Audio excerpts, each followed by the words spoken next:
Is someone getting pistol whipped funny to you? Can you say anus on a billboard? Is it ever a good idea to watch a movie trailer? Is she English doing an Australian accent? Or Australian doing an English accent? All this and more in today's episode of Pulling Focus.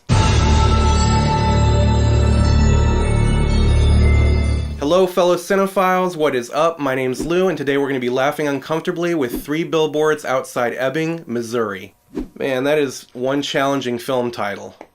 I'm not saying I don't like it necessarily, but it's definitely working me a bit. 3 Billboards, as it will be henceforth referred to as, is a dark comedy written and directed by Martin McDonagh. It stars Frances McDormand as Mildred, a single mother trying to inspire local police to solve her daughter's murder. She rents 3 billboards outside her house to fuck with the chief of police, after which shenanigans. That's what it's about, but it's more just about these characters interacting with each other. Now before I talk about the movie, I want to mention the trailer. Now I don't want to get into a debate about how much is too much in a movie trailer, but I feel like the trailer for 3 Billboards gave away like 2/3 of the punchlines. When I complained about it to Tammy, she pointed out that that's sort of the norm with movie trailers these days. Basically, it's my fault for watching the trailer so close to when I watched the film, so learn from my mistakes, friends. Now let's move on to the movie. McDonagh also wrote and directed the fantastic In Bruges, or however you pronounce that. And there are certainly tonal similarities here. It's got wacky people saying and doing wacky things, super funny, and on a dime, super disturbing. This is one of those films that'll have you laughing at something, realizing how horrible it was, and then feeling uncomfortable about the fact that you were laughing. The audience I saw it with were even laughing at things that were just plain awful. Now I don't mean awful as a judgment on the writing, more like they would laugh at something violent that didn't even contain a pithy one-liner. Out of habit, I guess? They laughed at a character being burned in a fire, is basically what I'm saying. Again, not a judgment, more of an observation about the headspace this film put them in. And maybe that was the point, in which case I have to give kudos to the filmmakers.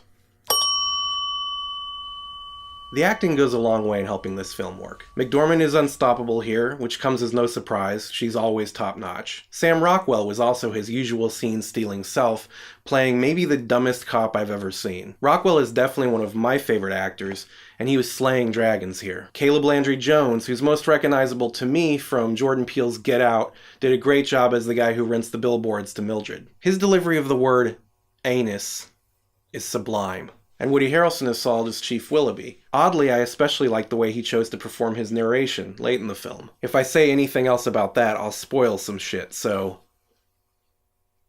what could potentially keep 3 Billboards from getting my coveted sore dick rating at the end of this review? There were moments where the score was absolutely wrong. Think melancholy characters feeling melancholy, and we get this lightly plucked, somber guitar shit coming in. It felt to me like the main theme from The Princess Bride, you know, and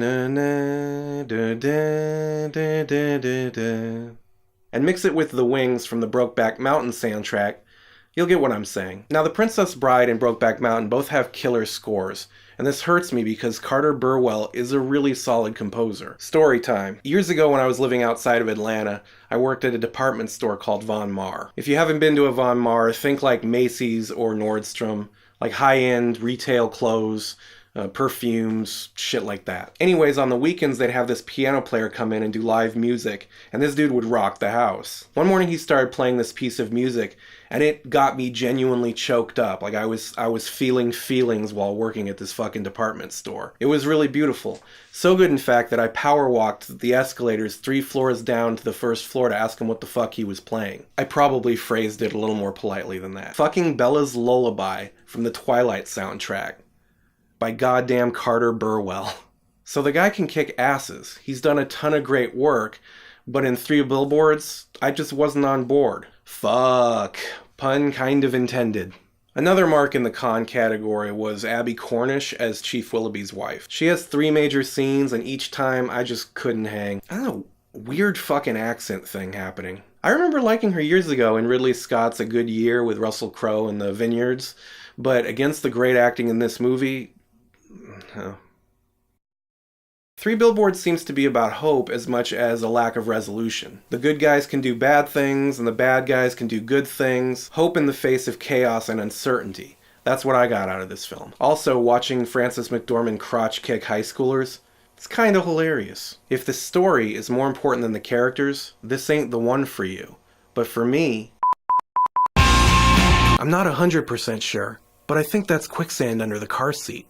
Thanks for stopping by to chat about 3 billboards outside Ebbing, Missouri, and I hope you'll stop by next time when I'll be showing you how to pick out the perfect kumquat.